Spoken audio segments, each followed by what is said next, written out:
Elvis Shkambi, autori vrasjes së gjyqtarit Astrid Kalaja në sallën e gjyqit, ka reaguar për herë të parë nga burgu pas ngjarjes që tronditi vendin. Në një letër nga Çelia i ka shprehur keqardhje për dhimbjen e shkaktuar dhe ka dërguar ngushëllime familjes, miqve dhe kolegëve të gjyqtarit të ndjer. Në letrën e tij, Shkambi shpreh se ajo që ndodhi në sallën e gjyqit ishte një reagim i palogjikshëm ndaj një vendimi po aq të palogjikshëm, duke cilësuar vendimin e datës 6 tetor 2025 si më shumë se skandaloz. Ai pretendon se gjykata ka synuar grabitjen e titullit ekzekutiv dhe se vendimi është ndikuar nga faktorët e jashtëm në kundërshtim me ligjin.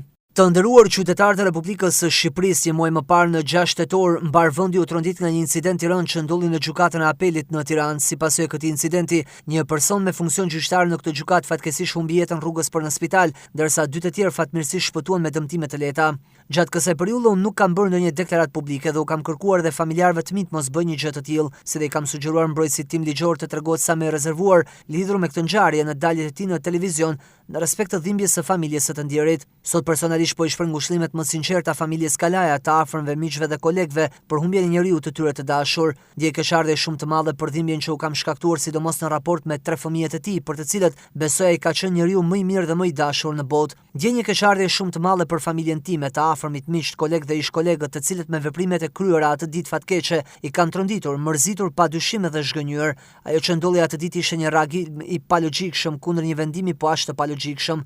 Do e them dhe do e përsëris sa do të kem frym që ai vendim ishte më shumë se sa skandaloz. Me vendimin paraardhës i cili u la në fuqi në datën 6 tetor është synuar grabitja e titullit ekzekutiv, pra pavlefshmëria e tij, një gjë e cila nuk mund të lëshohet në asnjë situatë nga personi i tretë, siç ishte rasti i kundërshtarëve tanë në gjyq. Nëse vendimi i gjykatës së shkallës së parë të jurisdiksionit përgjithshëm Shkodër ishte një produkt edhe i paditurisë, vendimi i datës 6 tetor për ta lënë në fuqi nuk ishte nga padituria, por nga indikuar nga faktorë të tjerë. Prej 13 vitesh Xhaxhaim John Shkambi ishte kthyer një eksperiment njerëzor nga sistemi gjyqësor në Shqipëri. Në një kohë kur unë mundohesha të jepja fund këtij eksperimenti, gjykata e apelit vendosi vazhdimin e tij.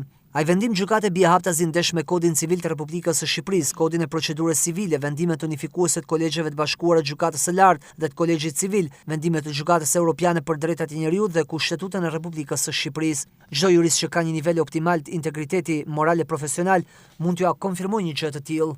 Ky nivel padrejtësie a justifikon veprimin tim? Jo, nuk e justifikon. Të kundërshosh një padrejtësi ndaj vetes dhe ndaj të tjerëve përveç moralisht e drejtë është diçka shumë burrore dhe fisnike, por jo çdo mënyrë reagimi ndaj padrejtësisë është e duhur apo justifikohet. E kushtuar atë ditë duke qenë i vetëdijshëm që kam kryer një krim, kam pritur në oborrin e gjykatës derisa kanë mbërritur organet ligjzbatuese, të cilave u jam dorëzuar për t'i dhënë shtetit llogari për shkeljet e kryera. Në mbyllje dua t'u them atyre që prej datës 6 tetor më kanë sulmuar dhe etiketuar me lloj-lloj epitetesh pa më njohur kurrë më parë. Uroj që realisht ta bindin veten e tyre që unë jam e keqja më e madhe e këtij vendi dhe duke ditur që kjo e keqja e madhe është pasekurave, shpirti i tyre të gjejë qetësinë e munguar.